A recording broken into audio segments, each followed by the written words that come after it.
110. Queequeg in his coffin. Upon searching, it was found that the casks last struck into the hold were perfectly sound, and that the leak must be further off. So, it being calm weather, they broke out deeper and deeper, disturbing the slumbers of the huge ground tier butts, and from that black midnight, sending those gigantic moles into the daylight above. So deep did they go, and so ancient, and corroded, and weedy the aspect of the lowermost puncheons, that you almost looked next for some mouldy cornerstone cask containing coins of Captain Noha, with copies of the posted placards, vainly warning the infatuated old world from the flood. Tierce after tierce, too, of water and bread and beef and shooks of staves and iron bundles of hoops were hoisted out, till at last the piled decks were hard to get about, and the hollow hull echoed underfoot, as if you were treading over empty catacombs, and reeled and rolled in the sea like an air-freighted demijohn. Top-heavy was the ship as a dinnerless student with all Aristotle in his head. Well was it that the typhoons did not visit them then. Now at this time it was that my poor pagan companion and fast-bosom friend Queequeg was seized with fever, which brought him nigh to his endless end. Be it said that in this vocation of whaling, sinecures are unknown. Dignity and danger go hand in hand till you get to be captain. The higher you rise, the harder you toil.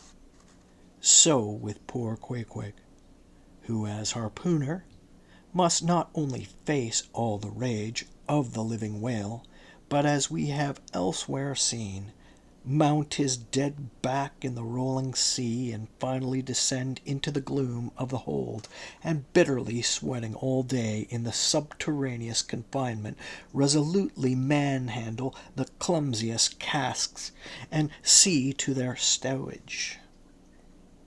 To be short, among whalemen, the harpooners are the holders, so called.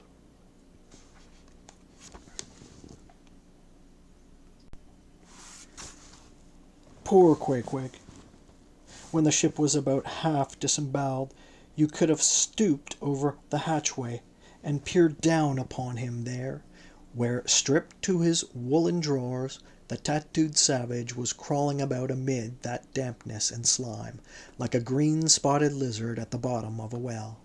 And a well or an ice-house it somehow proved to him, poor pagan, where, strange to say, for all the heat of his sweatings, he caught a terrible chill which lapsed into a fever, and at last, after some days' suffering, laid him in his hammock close to the very sill of the door of death.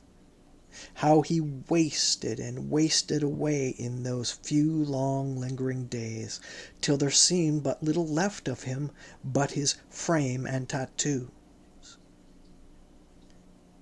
But as all else in him thinned, and his cheekbones grew sharper, his eyes nevertheless seemed growing fuller and fuller. They became of a strange softness of lustre, and mildly but deeply looked out at you there from his sickness, a wondrous testimony to that immortal health in him which could not die or be weakened. And like circles on the water, which as they grow fainter expand, so his eyes seemed rounding and rounding like the rings of eternity. An awe that cannot be named would steal over you as you sat by the side of this waning savage, and saw as strange things in his face as any beheld who were bystanders when Zoroaster died. For whatever is truly wondrous and fearful in man never yet was put into words or books. And the drawing near of death, which alike levels all, alike impresses all with a last revelation, which only an author from the dead could adequately tell, so that, let us say it again, no dying Chaldee or Greek had higher the holier thoughts than those whose mysterious shades you saw creeping over the face of poor Queequeg, as he quietly lay in his swaying hammock, and the rolling sea seemed gently rocking him to his final rest, and the ocean's invisible flood tide lifted him higher and higher towards his destined heaven. Not a man of the crew but gave him up, and as for Queequeg himself, what he thought of his case was forcibly shown by a curious favour he asked.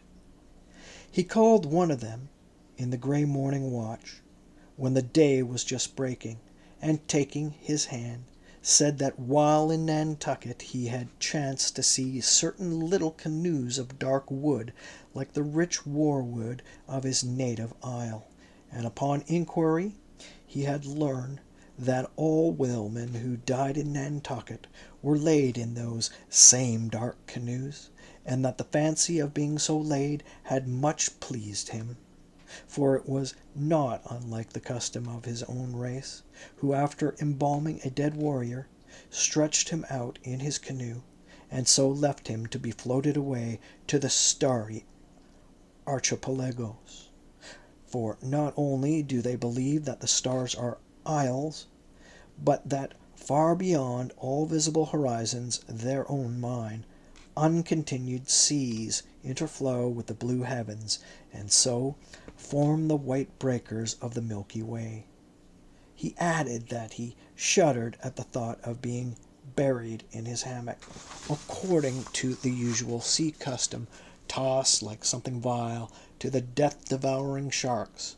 No, he desired a canoe like those of Nantucket, all the more congenial to him, being a whaleman, that like a whale-boat these coffin canoes were without a keel, though that involved but uncertain steering and much leeway adown the dim ages. Now when the strange circumstance was made known aft, the carpenter was at once commanded to do Queequeg's bidding, whatever it might include. There was some heathenish, coffin-coloured old lumber aboard, which, upon a long previous voyage, had been cut from the aboriginal groves of the Lackaday Islands, and from these dark planks the coffin was recommended to be made.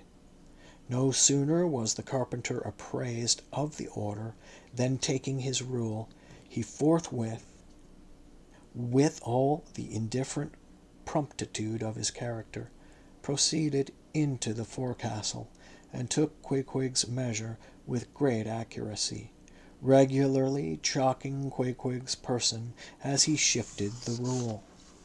Ah, poor fellow! He'll have to die now, ejaculated the Long Island sailor. Going to his vice-bench, the carpenter, for convenience sake and general reference, now transferringly measured on it the exact length of the coffin was to be, and then made the transfer permanent by cutting 2 notches at its extremities.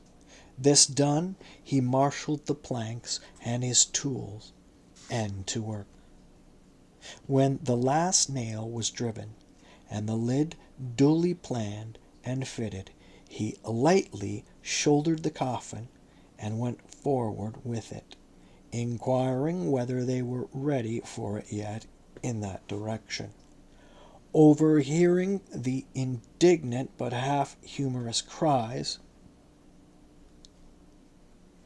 with which the people on deck began to drive the coffin away, Queequeg, to everyone's consternation, commanded that the thing should be instantly brought to him, Nor was there any denying him, seeing that of all mortals, some dying men are the most tyrannical, and certainly, since they will shortly trouble us so little for evermore, the poor fellows ought to be indulged. Leaning over his hammock, Queequeg long regarded the coffin with an attentive eye.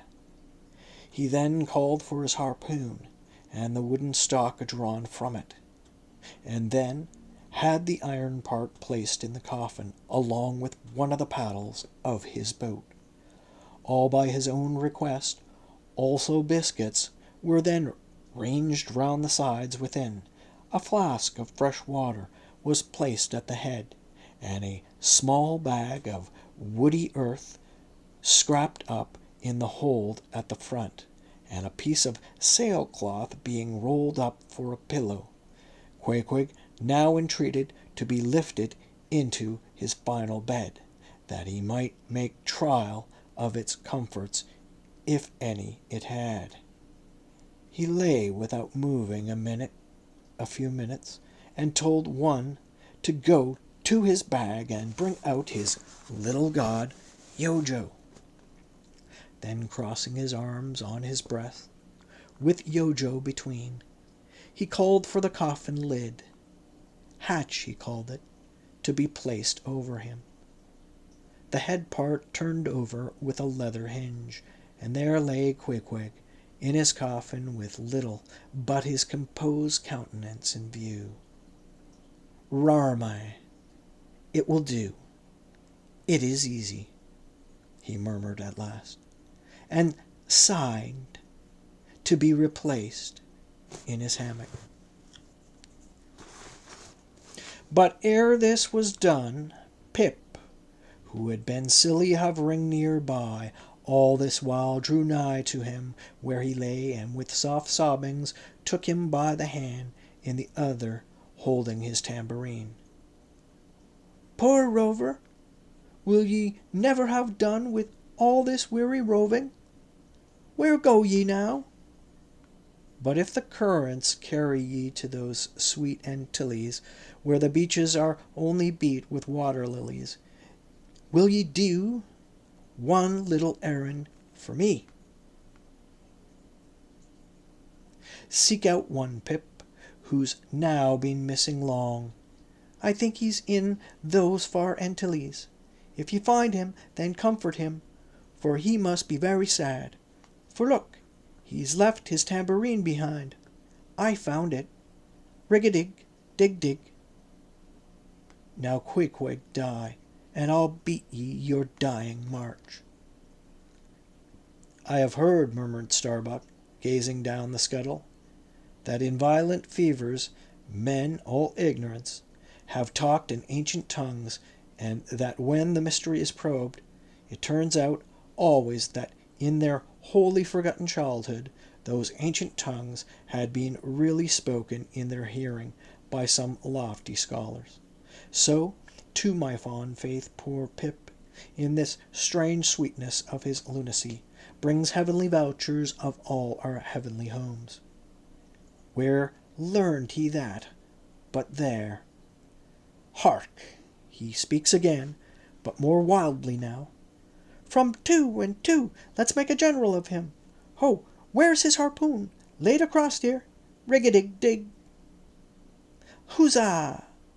Oh, for a gamecock now to sit upon his head and crow. Queequeg dies game. Mind ye that? Queequeg dies game. Take ye good heed of that. Queequeg dies game. I say game, game, game. But base little Pip, he died a coward, died all a shiver. Out upon Pip. Hark ye, if you find Pip, tell all the Antilles he's a runaway, a coward, a coward, a coward. Tell them he jumped from a whaleboat. I'd never beat my tambourine over base Pip, and hail him general, if he were once more dying here. No, no! Shame upon all cowards, shame upon them. Let him go drown like Pip, that jumped from a whaleboat. Shame, shame!" During all this, Queequeg lay with closed eyes, As if in a dream, Pip was led away, and the sick man was replaced in his hammock. But now that he had apparently made every preparation for death, now that his coffin was proved a good fit, Queequeg suddenly rallied. Soon there seemed no need of the carpenter's box, and thereupon, when some expressed their delighted surprise, he in substance said that the cause of his sudden convalescence was this. At a critical moment, he had just recalled a little duty ashore, which he was leaving undone, and therefore had changed his mind about dying. He could not die yet, he averred. They asked him then whether to live or die was a matter of his own sovereign will and pleasure. He answered certainly. In a word, it was Queequeg's conceit that if a man made up his mind to live, mere sickness could not kill him. Nothing but a whale, or a gale, or some violent, ungovernable, unintelligent destroyer of that sort. Now, there is this noteworthy difference between savage and civilized, that while a sick, civilized man may be 6 months convalescing, generally speaking, a sick savage is almost half well again in a day. So in good time my Queequeg gained strength, and at length, after sitting on the windlass for a few indolent days, but eating with a vigorous appetite, he suddenly leaped to his feet, threw out his arms and legs, gave himself a good stretching, yawned a little bit, and then, springing into the head of his hoisted boat, and poising a harpoon, pronounced himself fit for the fight. With a wild whimsiness, he now used his coffin for a sea chest, and emptying it, his canvas bag of clothes, set them in order there. Many spare hours he spent in carving the lid with all manner of grotesque figures and drawings, and it seemed that hereby he was striving in his rude way to copy parts of the twisted tattooing on his body, and this tattooing had been the work of a departed prophet and seer of his island, who by those hieroglyphic marks had written out on his body a complete theory of the heavens and the earth, and a mystical treatise on the art of attaining truth, so that Queequeg, in his own proper version, was a riddle to unfold, a wondrous work in one volume, but whose mysteries not even himself could read, though his own live heart beat against him, and these mysteries were therefore destined in the end to moulder away with the living parchment whereon they were inscribed, and so be unsolved to the last. And this thought it must have been which suggested to Ahab that wild exclamation of his, when one morning turning away from surveying poor Queequeg, "O devilish tantalization of the gods!"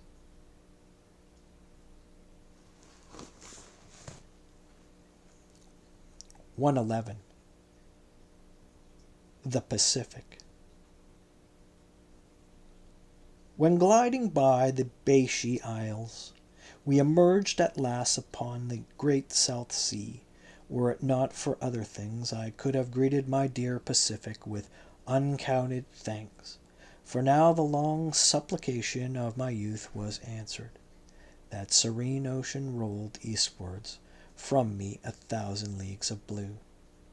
There is, one knows not what sweet mystery about this sea, whose gently awful stirrings seem to speak of some hidden soul beneath, like those fabled undulations of the Ephesian sod over the buried evangelist St. John.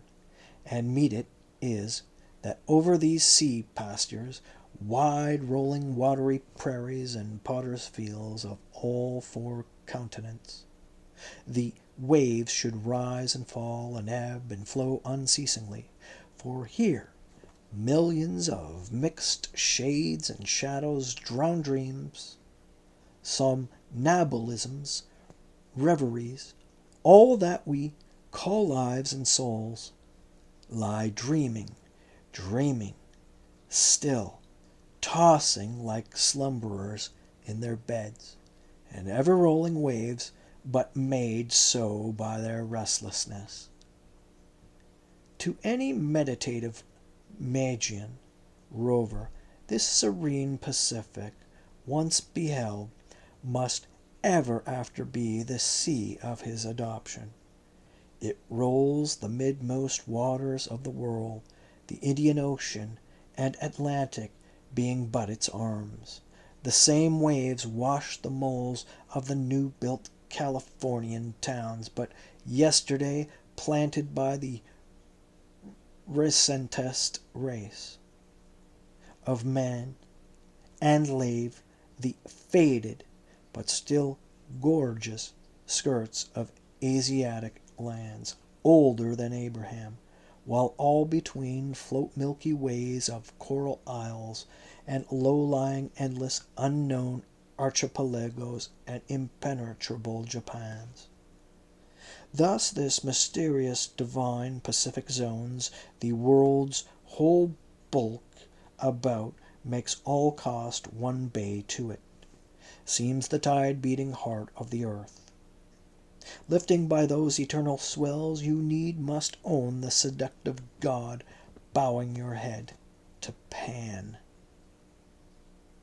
But few thoughts of Pan stirred Ahab's brain, as standing like an iron statue at his accustomed place beside the mizzen, rigged with one nostril, he unthinkingly snuffed the surgery musk from the Bashy Isles, in whose sweet woods mild lovers must be walking, and with the other consciously inhaled the salt breath of the new-found sea, that sea in which he hated white whale must even then be swimming.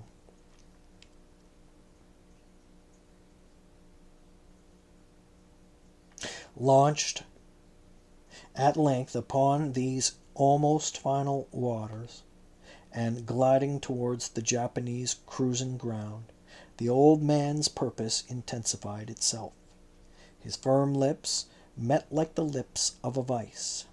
The delta of his forehead veins swelled like overladen brooks. In his very sleep his ringing cry rang through the vaulted hall. "Sterno!" The white whale spouts thick blood.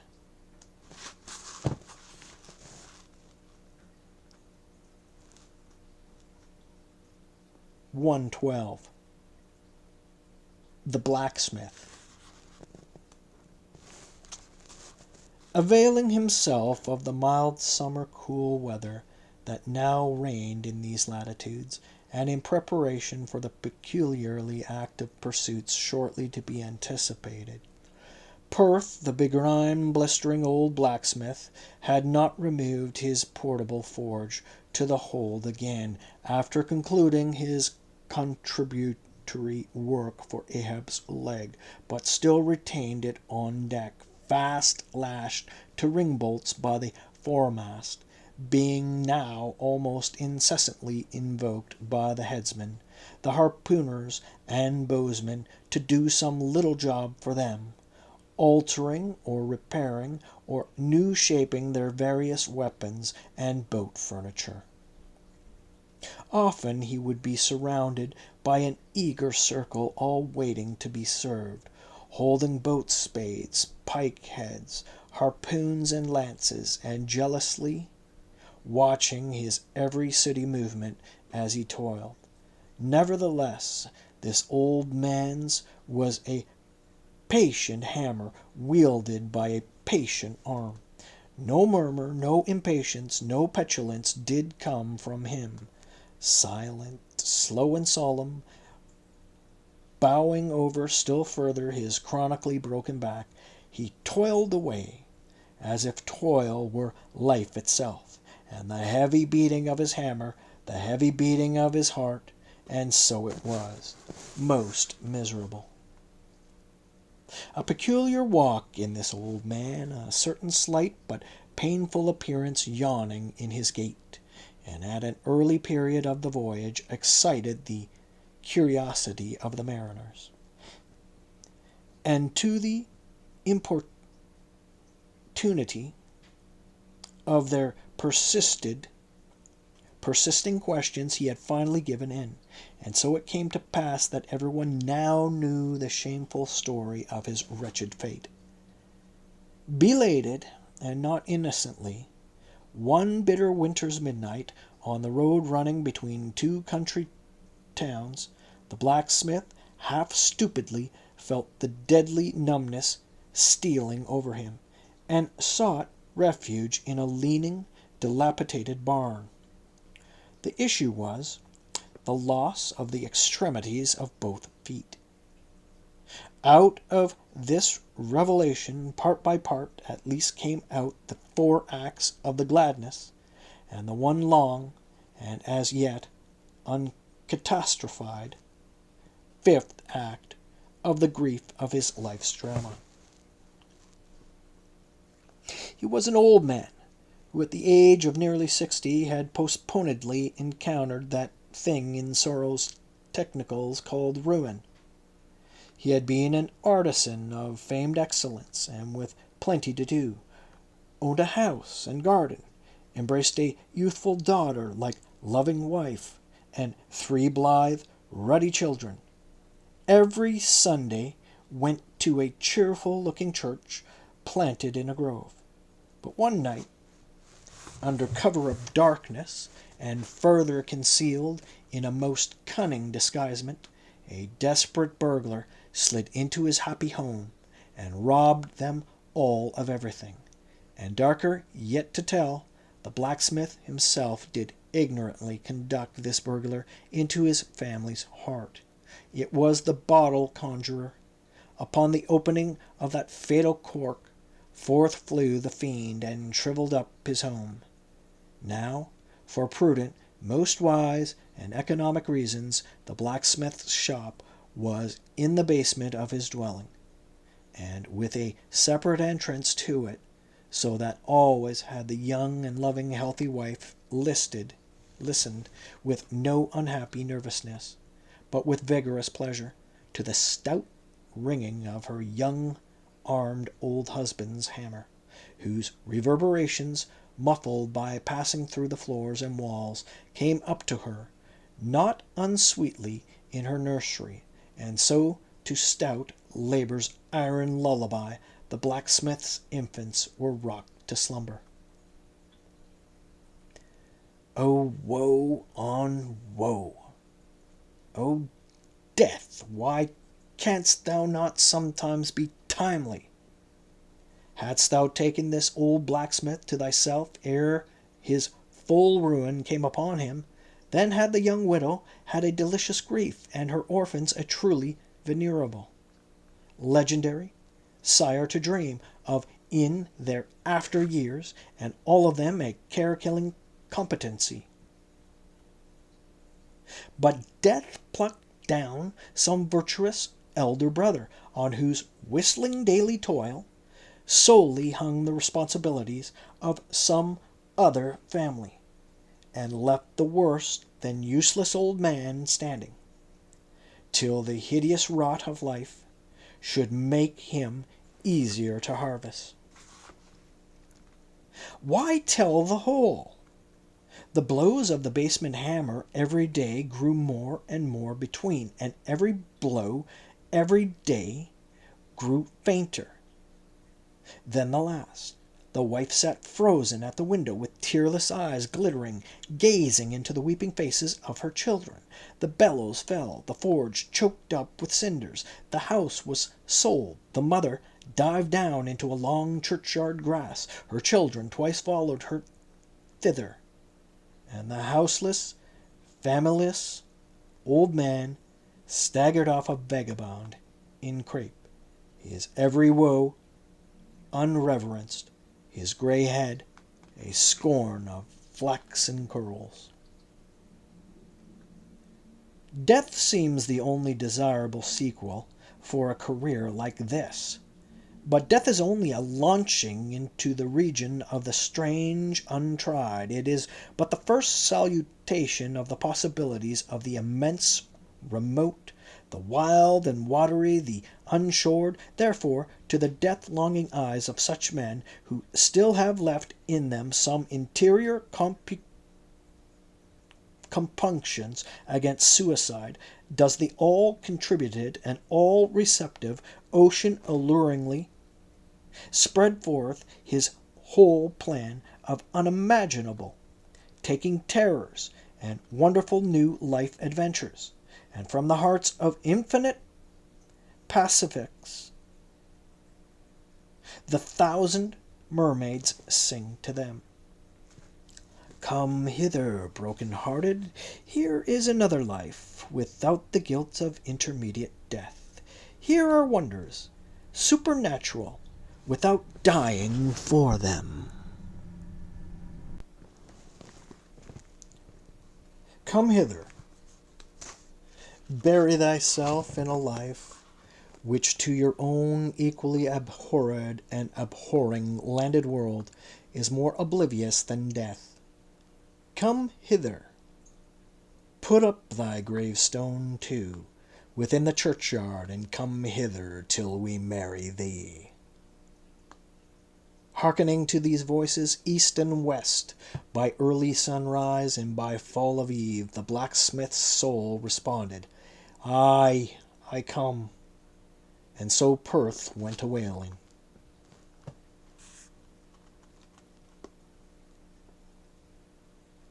113. The Forge. With matted beard and swathed in a bristling shark-skin apron, about midday, Perth was standing between his forge and anvil, the latter placed upon an ironwood log, with one hand holding a pike-head in the coals, and with the other at his forge's lungs, when Captain Ahab came along, carrying in his hand a small rusty-looking leathern bag. While yet a little distance from the forge, moody Ahab paused, till at last Perth, withdrawing his iron from the fire, began hammering it upon the anvil, the red mass sending off the sparks in thick covering flights, some of which flew close to Ahab. Are these thy mother's Carrie's chickens, Perth? They are always flying in thy wake, birds of good omen, too, but not to all. Look here, they burn, but thou livest among them without a scorch. Because I am scorched all over, Captain Ahab, answered Perth, resting for a moment on his hammer. I am past scorching. Not easily canst thou scorch a scar. Well, well, no more. Thy shrunk voice sounds too calmly, sanely woeful to me. In no paradise myself, I am impatient of all misery in others that is not mad. Thou shouldest go mad, blacksmith. Say, why dost thou not go mad? How canst thou endure without being mad? Do the heavens yet hate thee, that thou canst not go mad? What wert thou making there? Welding an old pike-head, sir. There were seams and dents in it. And canst thou make it all smooth again, blacksmith, after such hard usage as it had? I think so, sir. And I suppose thou canst smooth almost any seams and dents, never mind how hard the metal, blacksmith. Aye, sir, I think I can. All seams and dents but one. Look ye here, then, cried Ahab, passionately, advancing and leaning with both hands on Perth's shoulders. Look ye here. Here! Can ye smooth out the seam like this, blacksmith? Sweeping one hand across his ribbed brow. If thou couldst, blacksmith, glad enough would I lay my head upon thy anvil, and feel thy heaviest hammer between my eyes. Answer! Canst thou smooth this seam?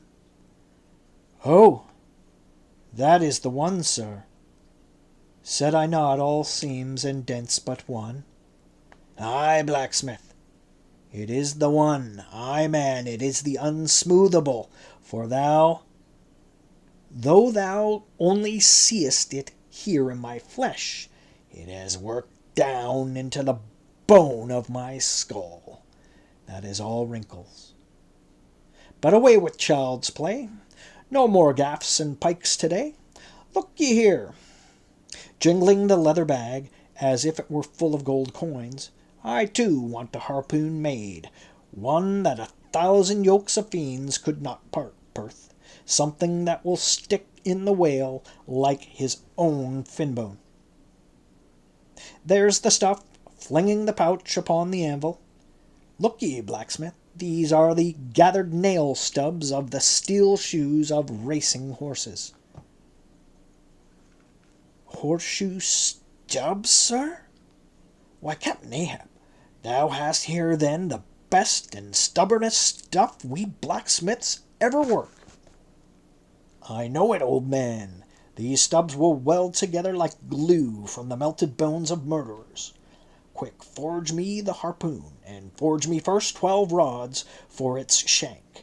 Then wind and twist the hammer these 12 together like the yarns and strands of a tow line. Quick! I'll blow the fire.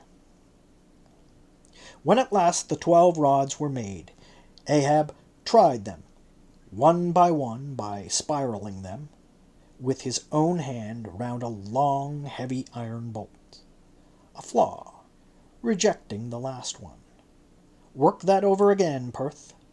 This done, Perth was about to begin welding the 12 into one, when Ahab stayed his hand and said he would weld his own iron. As then, with regular gasping hems, he hammered on the anvil, Perth passing to him the glowing rods one after the other, and hard-pressed forge shooting up its intense straight flame.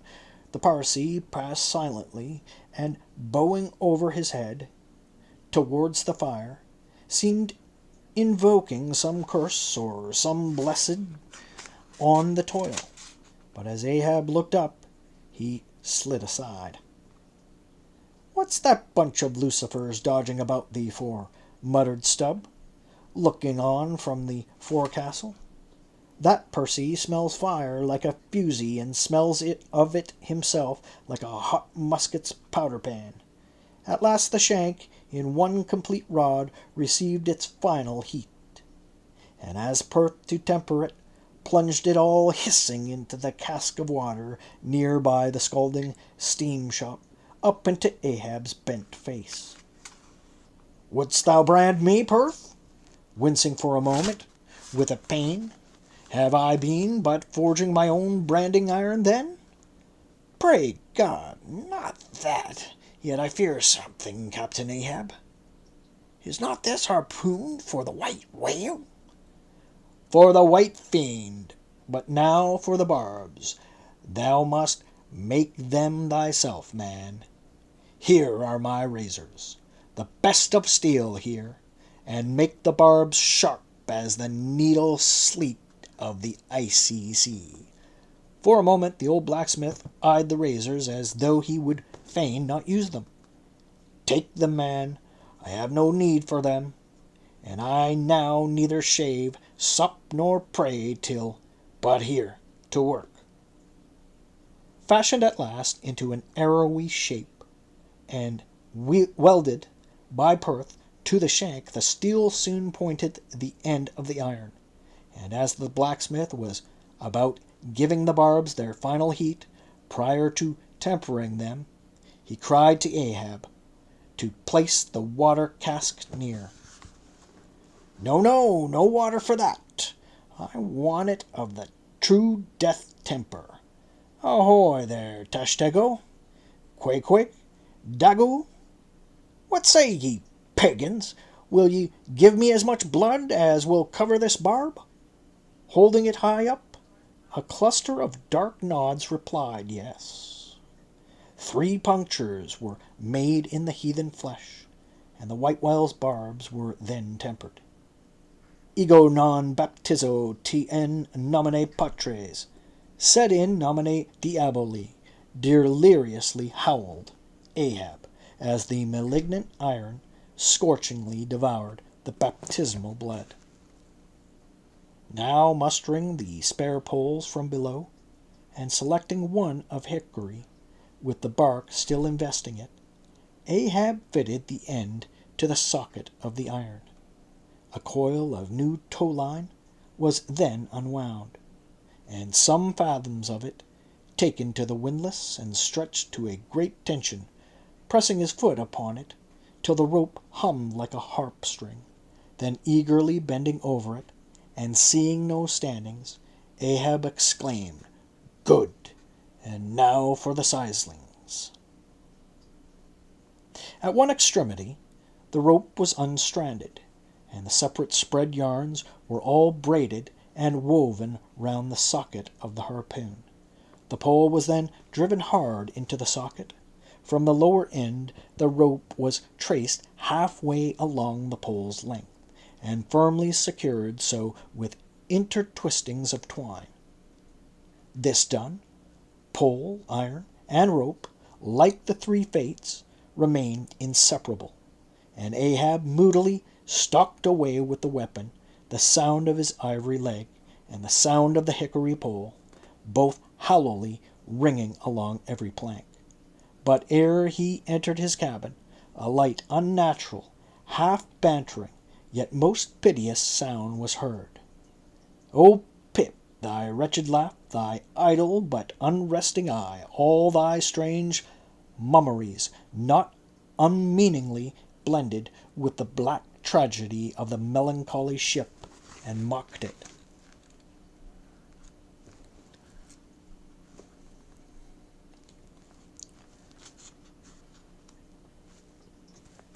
(114) The Gilder. Penetrating further and further into the heart of the Japanese cruising ground, the Pequod was soon all stir in the fishery.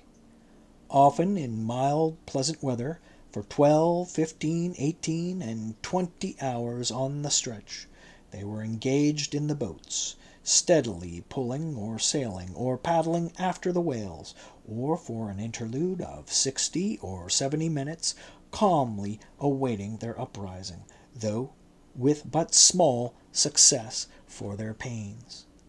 At such times, under an abated sun afloat all day upon smooth, slow, heaving swells, seated in his boat, light as a birch canoe, and so sociably mixing with the soft waves themselves, that like hearthstone cats they purr against the gunwale, these are the times of dreamy quietude, when beholding the tranquil beauty and brilliancy of the ocean's skin, one forgets the tiger heart that pants beneath it, and would not willingly remember that this velvet paw but conceals a remorseless fang.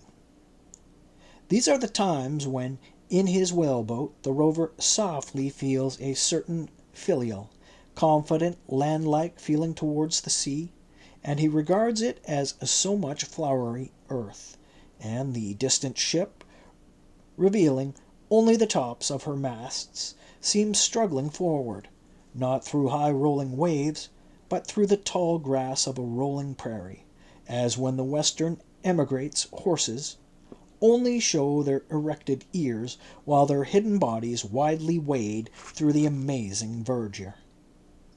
The long-drawn virgin vales, the mild blue hillsides, as over these there steals the hush, the hum.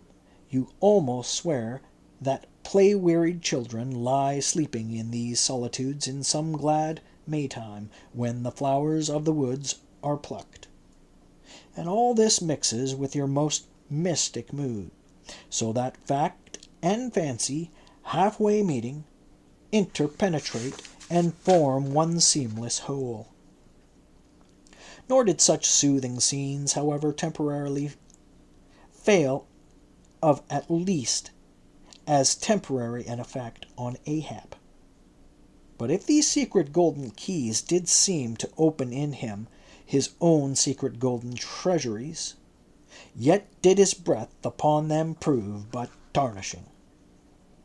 O grassy glades, O ever vernal endless landscapes in the soul, in ye, though long parched by the dead drought of the early life, in ye men yet may roll like young horses in new morning clover, and for some few fleeting moments feel the cool dew of the life immortal on them. Would to God these blessed calms would last! But the mingled threads of life are woven by warp and woof, calms crossed by storms, a storm for every calm. There is no steady, unretracing progress in this life. We do not advance through fixed gradations, and at the last one pause. Through infancy's unconscious spell, boyhood's thoughtless faith, adolescence, doubt, the common doom, then skepticism, then disbelief, resting at last in manhood's pondering repose of if. But once gone through, we trace the round again, and are infants, boys, and men, and ifs eternally. Where lies the final harbor, whence we unmoor no more? In what rapt ether sails the world of which the weariest will never weary? Where is the foundling's father hidden? Our souls are like those orphans whose unwedded mothers die in bearing them. The secret of our paternity lies in their grave, and we must there to learn it.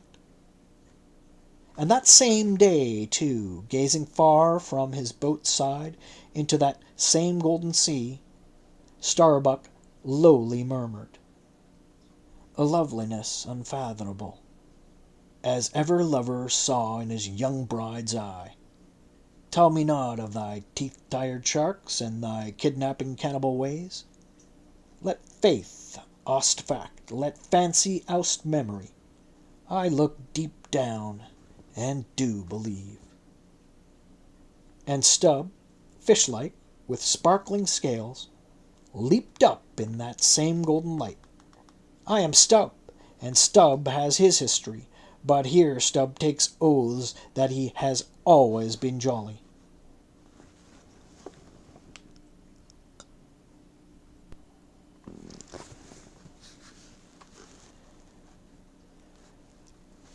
(115)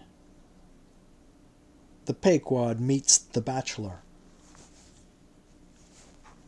And jolly enough were the sights and sounds that came bearing down before the wind some few weeks after Ahab's harpoon had been welded.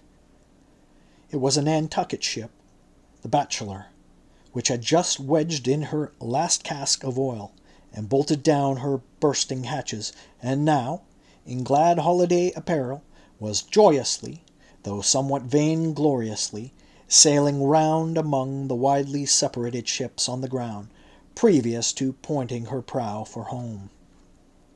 The three men at her masthead were long streamers of narrow red bunting at their hats. From the stern, a whaleboat was suspended, bottom down, and hanging captive from the bowsprit was seen the long lower jaw of the last whale they had slain. Signals, ensigns, and jacks of all colors were flying from her rigging on every side, sideways lashed in each of her three basketed tops, were two barrels of sperm, above which, in her topmast, across trees, you saw slender breakers of the same precious fluid, and nailed to her main truck was a brazen lamp. As was afterwards learned, the Bachelor had met with the most surprising success, all the more wonderful, for though while cruising in the same seas numerous other vessels had gone entire months without securing a single fish. Not only had barrels of beef, and bread being given away to make room for the far more valuable sperm, but additional supplemental casks had been bartered for from the ships she had met, and these were stowed along the deck and in the captain's and officers' staterooms. Even the cabin table itself had been knocked into kindling wood, and the cabin mess dined off the broadhead of an oil butt lashed down to the floor for a centerpiece. In the forecastle, the sailors had actually cocked and pitched their chests, and filled them. It was humorously added that the cook had clapped a head on his largest boiler and filled it, that the steward had plugged his spare coffee pot and filled it, that the harpooners had headed the sockets of their irons and filled them, that indeed everything was filled with sperm except the captain's pantaloons pockets, and those he reserved to thrust his hands into, in self-complacent testimony of his entire satisfaction. As this glad ship of good luck bore down upon the moody Pequod, the barbarian sound of enormous drums came from their forecastle, and drawing still nearer, a crowd of her men were seen standing round her huge trypots, which, covered with the parchment-like poke or stomach skin of the black fish, gave forth a loud roar to every stroke of the clenched hands of the crew. On the quarter-deck, the mates and harpooners were dancing with the olive-hued girls who had eloped with them from the Polynesian Isles, while suspended in an ornamented boat. Firmly secured aloft between the foremast and mainmast, 3 Long Island negroes with glittering fiddle bows of whale ivory were presiding over the hilarious jig. Meanwhile, others of the ship's company were tumultuously busy at the masonry of the try-works, from which the huge pots had been removed. You would have almost thought they were pulling down the cursed Bastille, such wild cries they raised as the now useless brick and mortar were being hurled into the sea. Lord and master over all this scene, the captain stood erect on the ship's elevated quarter-deck, so that the whole rejoicing drama was full before him, and seemed merely contrived for his own individual diversion. And Ahab, he too, was standing on the quarter-deck, shaggy and black with a stubborn gloom, and as the 2 ships crossed each other's wakes, one all jubilations for things past, the other all forebodings as to things to come, their 2 captains in themselves impersonated the whole striking contrast of the scene. "Come aboard! Come aboard!" cried the gay bachelor's commander, lifting a glass and a bottle in the air. "Hast seen the white whale?" gritted Ahab in reply. "No, only heard of him, but don't believe in him at all," said the other good-humouredly. "Come aboard. Thou art too damned jolly. Sail on. Hast lost any men?" "Not enough to speak of. 2 islanders, that's all. But come aboard, old hearty. Come along. I'll soon take the black from your brow. Come along, will ye? Merry's the play, a full ship and homeward bound." "How's wondrous familiar is a fool," muttered Ahab. Then aloud, "Thou art a full ship and homeward bound, thou sayest? Well then, call me an empty ship and outward bound. So go thy ways, and I will mine. Forward there! Set all sail, and keep her to the wind!" And thus, while the one ship went cheerily before the breeze, the other stubbornly fought against it, and so the 2 vessels parted, the crew of the Pequod looking with grave, lingering glances towards the receding bachelor, but the bachelor's men never heeding their gaze for the lively revelry they were in.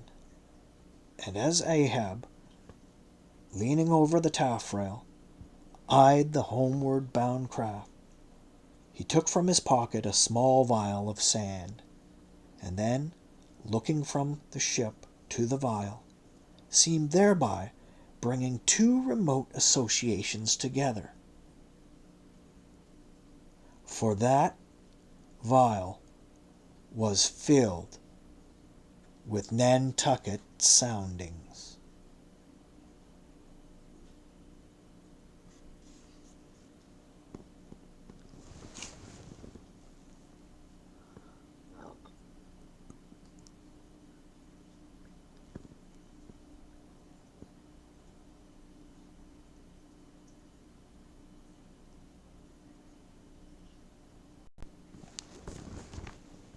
(116) The Dying Whale. Not seldom in this life, when on the right side Fortune's favourites sail close by us, we, though all adroop before, catch somewhat of the rushing breeze, and joyfully feel our bagging sails fill out. So seemed it with the Pequod. For next day, after encountering the gay bachelor, whales were seen, and 4 were slain, and one of them by Ahab. It was far down the afternoon, and when all the spearings of the crimson flight were done, and floating in the lovely sunset sea and sky, sun and whale both stilly died together. Then such a sweetness and such plaintiveness, such unwreathing orisons curled up in that rosy air, that it almost seemed as if far over from the deep green convent valleys of the Manila Isles, the Spanish land breeze, wantonly turned sailor, had gone to sea, freighted with these vesper hymns. Soothed again, but only soothed to deeper gloom, Ahab, who had sterned off from the whale, sat intently watching his final wanings from the now tranquil boat. For that strange spectacle, observable in all sperm whales dying, the turning sunwards of the head, and so expiring, that strange spectacle beheld of such a placid evening, somehow to Ahab conveyed a wondrousness unknown before. He turns and turns him to it, how slowly, but how steadfastly, his homage rendering and invoking brow with his last dying motions. He too worships fire, most faithful, broad, baronial, vassal of the sun. Oh, that these two favouring eyes should see these two favouring sights! Look, here far water locked, beyond all hum of human weal or woe, in these most candid and impartial seas, where two traditions no rocks furnish tablets, where for long Chinese ages the billows have still rolled on speechless and unspoken to, as stars that shine upon the nigger's unknown source. Here, too, life dies sunwards, full of faith. But see! No sooner dead than death whirls round the corpse, and it heads some other way. O thou dark Hindu, half of nature, who have drowned bones, hast builded thy separate throne somewhere in the heart of these unverdured seas. Thou art an infidel, thou queen, and too truly speakest to me in the wide slaughtering typhoon, and the hushed burial of its after calm. Nor has this thy whale sunwards turned his dying head, and then gone round again without a lesson to me. O trebly hooped and welded hip of power! O high aspiring rainbow jet, that one strivest, this one jettest all in vain. In vain, O whale, dost thou seek intercedings with yon all-quickening sun, that only calls forth life, but gives it not again. Yet dost thou darker half rock me with a prouder, if a darker faith? All thy unnamable imminglings float beneath me here. I am buoyed by breaths of once living things, exhaled as air, but water now. Then hail, for ever hail, O sea, in whose eternal tossings the wild fowl finds his only rest. Born of earth, yet suckled by sea, though hill and valley mothered me, ye billows are my foster brothers.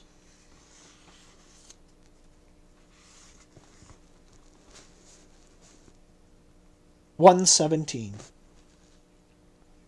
The Whale Watch.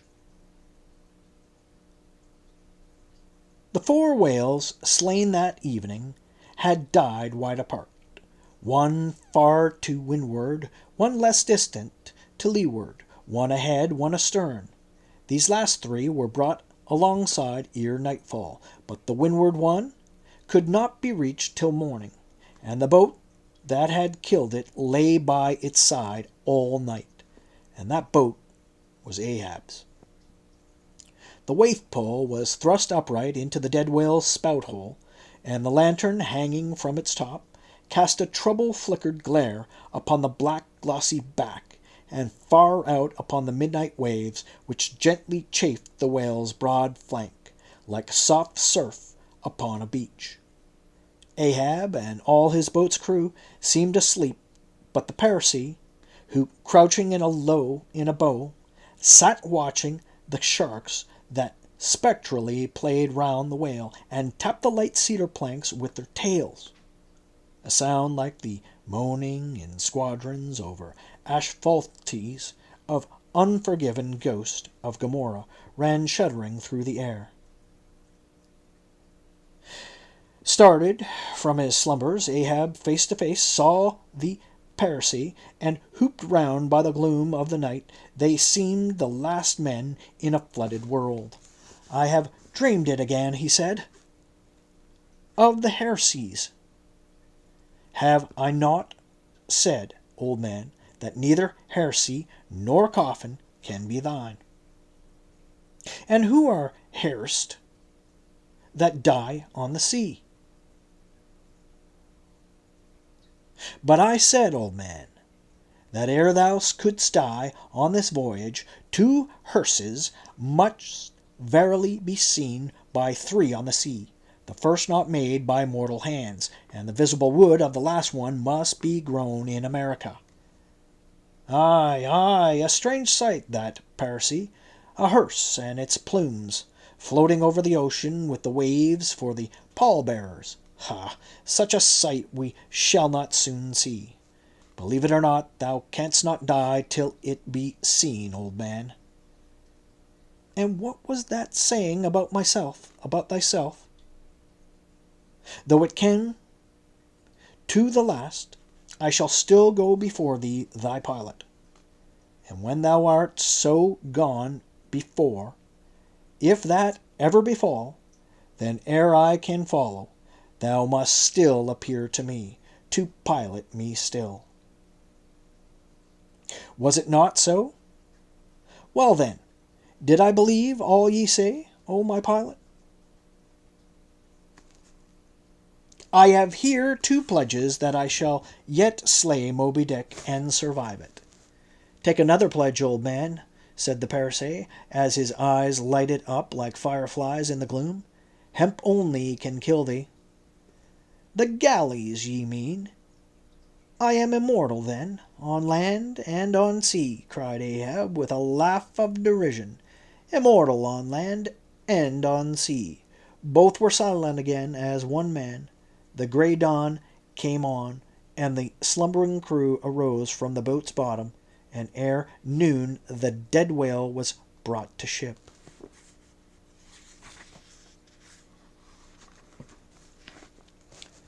(118) The Quadrant. The season for the line at length drew near. And every day when Ahab, coming from his cabin, cast his eyes aloft, the vigilant helmsman would ostentatiously handle his spokes, and the eager mariners quickly run to the braces, and would stand there with all their eyes centrally fixed on the nailed doubloon, impatient for the order to point the ship's prow for the equator. In good time the order came. It was hard upon high noon, and Ahab, seated in the bows of his high-hoisted boat, was about taking his wonted daily observation of the sun to determine its latitude. Now, in that Japanese sea, the days in summer are as freshlets of effulgencies. That unblinkingly vivid Japanese sun seems the blazing focus of the glassy ocean's immeasurable burning glass. The sky looks lacquered. Clouds there are none. The horizon floats, and this nakedness of unrelieved radiance is as the insufferable splendors of God's throne. Well, that Ahab's quadrant was furnished with colored glasses through which to take sight of that solar fire. So, swinging his seated form to the roll of the ship, and with his astrological-looking instrument placed to his eye, he remained in the posture for some moments to catch the precise instant when the sun should gain its precise meridian. Meantime, while his whole attention was absorbed, the Parsee was kneeling beneath on the ship's deck, and with face thrown up like Ahab's, was eyeing the same sun with him, only the lids of his eyes half hooded their orbs, and his wild face was subdued to an earthly passionlessness. At length the desired observation was taken, and with his pencil upon his ivory leg, Ahab soon calculated what his latitude must be at that precise instant. Then, falling into a moment's reverie, he again looked up towards the sun and murmured to himself, "Thou sea mark, thou high and mighty pilot, thou tellest me truly where I am, but canst thou cast the least hint where I shall be? Or canst thou tell where some other thing besides me is this moment living? Where is Moby Dick? This instant thou must be eyeing him. These eyes of mine look into the very eye that is even now beholding him. Aye, and into that eye that is even now equally beholding the objects of the unknown t'other side of thee, thou sun." Then, gazing at his quadrant, and handling, one after the other, its numerous cabalistical contrivances, he pondered again and muttered, "Foolish toy! Baby's plaything of haughty admirals and commodores and captains, the world brags of thee, of thy cunning and might, but what after all canst thou do but tell the poor pitiful point where thou thyself happenest to be on this wide planet, and the hand that holds thee? No, not one jot more. Thou canst not tell where one drop of the water or one grain of the sand will be tomorrow noon, and yet with thy impudence thou insultest the sun. Science!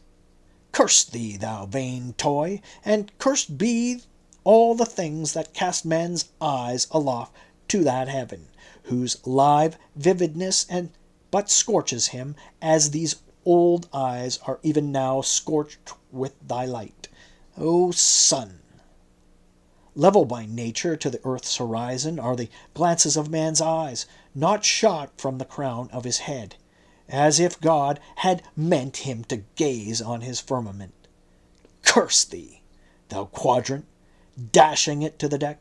No longer will I guide my earthly we by thee, and level ship's compass, and the level dead reckoning, by log, by line, thee shall conduct me, and show me my place on the sea. Aye, lighting from the boat to the deck. Thus I trample on thee, thou paltry thing, that feebly pointless on high. Thus I split and destroy thee. As the frantic old man thus spoke, and thus trampled with his live and dead feet, a sneering triumph that seemed meant for Ahab, and a fatalistic despair that seemed meant for himself, these passed over the mute, motionless Parsi's face. Unobserved, he rose and glided away, while, awestruck by the aspect of their commander, the seamen clustered together on the forecastle till Ahab, troubledly pacing the deck, shouted out, "To the braces! Up helm! Square in!" In an instant the yard swung round, and as the ship half wheeled upon her heel, her three firm-seated, graceful masts erectly poised upon her long-ribbed hull, seemed as the three Horatii parroting on one sufficient steed. Standing between the knights' heads, Starbuck watched the Pequod's timulous way, and Ahab also, as he went lurching along the deck.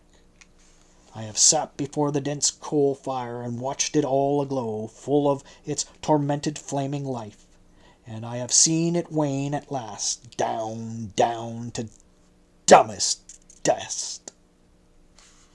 Old man of oceans, of all this fiery life of thine, what will at length remain but one little heap of ashes? "Ay," cried Stubb, "but sea-coal ashes, mind ye that, Mr. Starbuck, sea-coal, not your common charcoal. Well, well, I heard Ahab mutter, here's someone thrust these cards into these old hands of mine, swears that I must play them and no others, and damn me, Ahab, but thou actest right. Live in the game and die it."